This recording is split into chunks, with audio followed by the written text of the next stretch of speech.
The great indelible promise of America is that anyone can become anything if they set their mind to it. Perhaps just behind that is faith in second chances.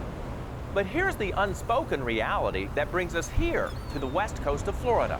Some people believe they can do anything to anyone and get away with it.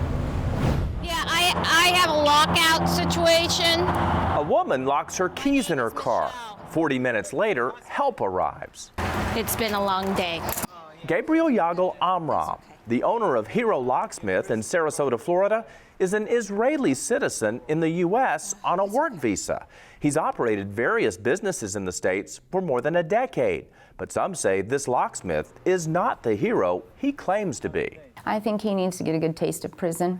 Heidi George's disgust dates back to 2014 when Amram was running a locksmith business in Atlanta called GA Lock and Key.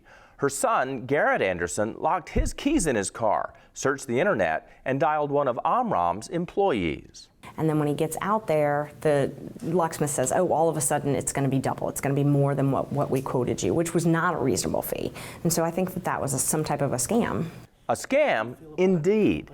Our investigation documents dozens of complaints where Amram's company quoted a low price over the phone, but then doubles or even quadruples the price once the car is unlocked. The type of tools we use and mechanism is 300 plus a service called 25. Excuse me? 300? Don't think it can't happen to you, or one of your loved ones, because we never thought in a million years it would ever happen to my son. Heidi's son Garrett didn't have the cash to pay the elevated price, so he and the technician agreed to drive to an ATM to withdraw more money. But instead of going to the bank, police say Anderson took off and the technician gave chase. That's where our story turns deadly. Losing control of his vehicle here, driving it up on a sidewalk where 3 girls were walking. The phone call came from her best friend's mother, which was blood-curdling, to say the least, because she couldn't tell me what happened other than, there's been an accident and get here.